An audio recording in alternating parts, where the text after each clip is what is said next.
आदिशक्ति जगत जननी माता दुर्गा की जय, जगदम्बा माता की जय हो। नवरात्रि के दिनों में अगर मिले आपको यह संकेत तो समझ जाना आपके घर माता दुर्गा पधार चुकी हैं।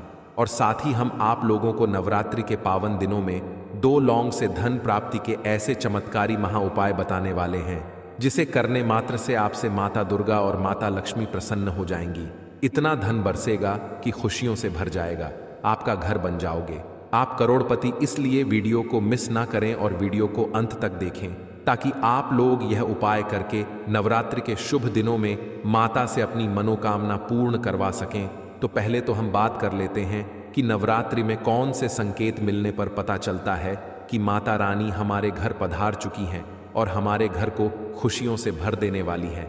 उसके पश्चात हम आप लोगों को उपाय भी बताएंगे जिससे आपके जीवन में खुशियां ही खुशियां भर जाएंगी।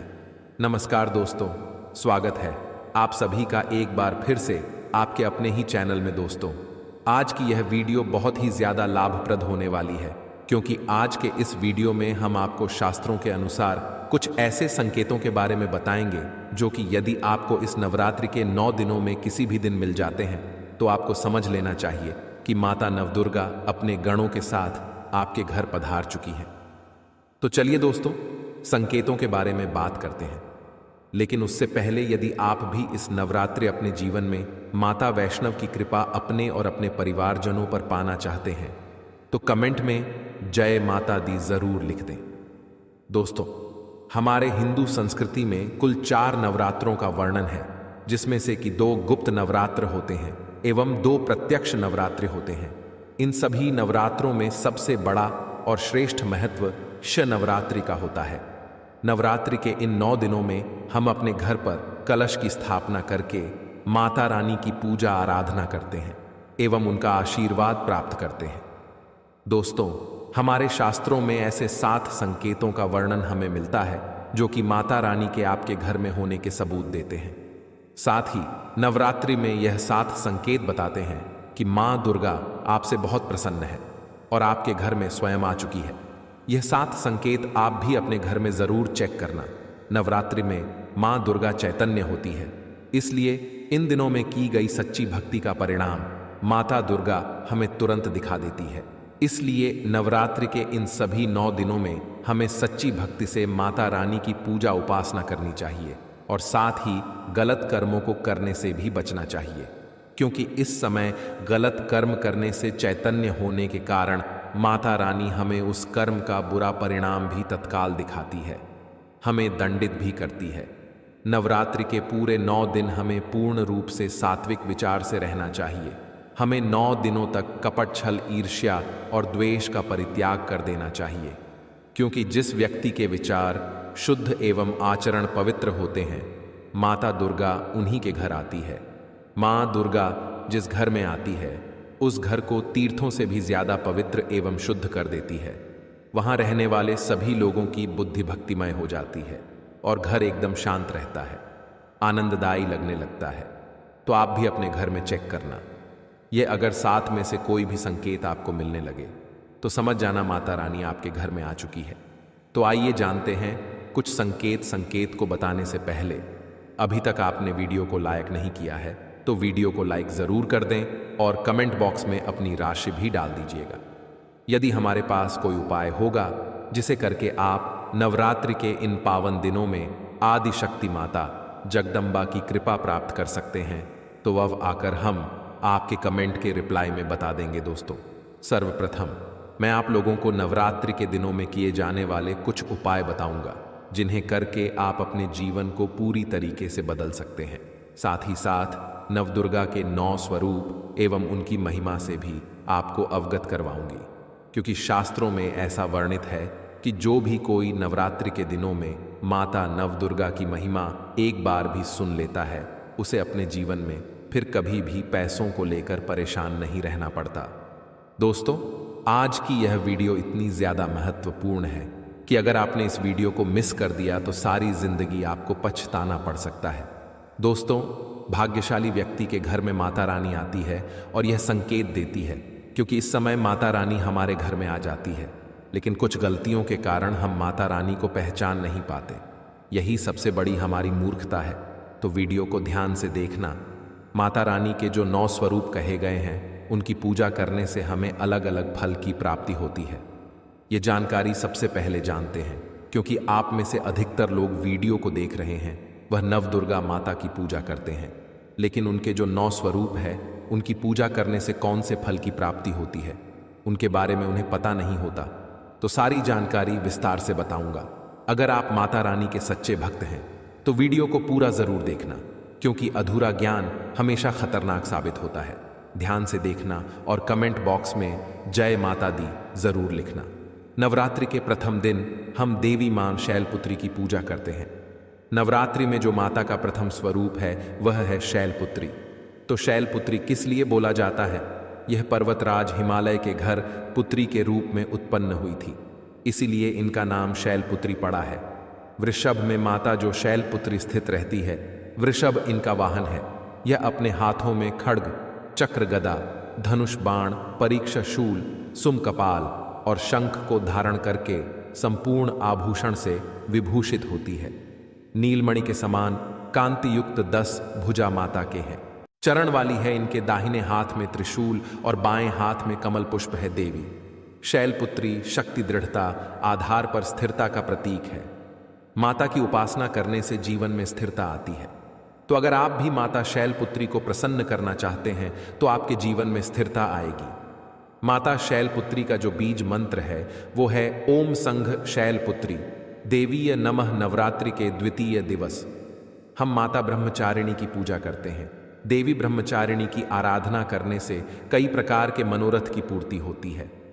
देवी ब्रह्मचारिणी, इनका नाम क्यों पड़ा, यह भी जान लेते हैं। तो भगवान शिव से विवाह करने के लिए प्रतिज्ञाबद्ध देवी माता पार्वती ने कठोर ब्रह्मचार्य का पालन किया। ब्रह्म का अर्थ होता है तपस्या और चारणी का, और नीचे वाले हाथ में कटार रखे हुए हैं। इनकी पूजा करने से सभी पापों से मुक्ति, दुश्मनों का नाश और तेज बढ़ता है। मां अपने भक्तों के सभी प्रकार के कष्टों और भय से मुक्त करती है। माता का जो बीज मंत्र है ओम ऐं हलिम क्लीं चामुंडाय विचय, इस मंत्र का जाप करने से माता बहुत ही प्रसन्न होती है। या फिर ओम काली के नम, इस मंत्र का भी जाप कर सकते हैं। दोस्तों, नवरात्रि के अष्टमी के दिन नवरात्रि के जो अष्टम स्वरूप कही गई है, मां महागौरी, मां दुर्गा का जो अष्टमी स्वरूप है यह महागौरी है। हिमालय में तपस्या करते समय गौरी का शरीर धूल मिट्टी से ढककर मलिन हो गया था, जिसे शिव ने गंगा जल से शुद्ध करके गंदगी को बाहर निकाल मलिन शरीर को गौर वर्ण प्रदान किया। इसलिए माता का नाम गौरी पड़ा है, महागौरी पड़ा है। इनका स्वरूप जान लेते हैं और इनकी पूजा करने से क्या फल प्राप्त होता है, आइए जानते हैं। तो देवी माता का स्वरूप कुछ इस प्रकार से है। देवी महागौरी के वस्त्र एवं आभूषण जो है श्वेत कलर के हैं। इनकी 4 भुजाएं हैं और वाहन वृषभ है। दाहिना हाथ अभय मुद्रा तथा दूसरे हाथ में त्रिशूल लिए हुए हैं। बाएं हाथ में डमरू और नीचे का बाएं हाथ वर्मुद्युम मुद्रा में है। मां की कृपा से अलौकिक सिद्धि की प्राप्ति होती है। देवी महागौरी भक्तों को जो भी उनके जीवन में चल रहे कष्ट है उनको तत्काल दूर करती है। जो देवी मां का अष्टम स्वरूप महागौरी कहा गया है, यह सभी देवियों की तुलना में सबसे जल्दी प्रसन्न होती है। और अगर आप जल्दी प्रसन्न करना चाहते हैं देवी नवदुर्गा के स्वरूप में किसी भी देवी को, तो आप महागौरी की पूजा करना शुरू कर दीजिए। इनकी पूजा करने से यह तत्काल प्रसन्न होती है। दोस्तों, देवी का जो 9वां स्वरूप कहा गया है वह है सिद्धामा जी। का जो 9वां स्वरूप है वह है सिद्धदात्री। यह सभी प्रकार की सिद्धि को देने वाली है। ममता मोह से वृत्त होकर के महर्षि मेधा के उद्देश्य से समाधि ने देवी की आराधना की थी और ज्ञान प्राप्त करके मुक्ति प्राप्त की थी। सिद्धि अर्थात मोक्ष को देने वाली। तो देवी मां की पूजा पाठ करने से सभी प्रकार की सिद्ध की प्राप्ति होती है, सभी प्रकार की कामना की पूर्ति होती है। इसीलिए नवरात्र के 9 दिन इनकी पूजा करते हैं। इनका स्वरूप जान लेते हैं। मां सिद्धदात्री की 4 भुजाएं हैं। वर्ण जो है रक्त वर्ण के हैं। वाहन इनका कमल पुष्प पर आसन है।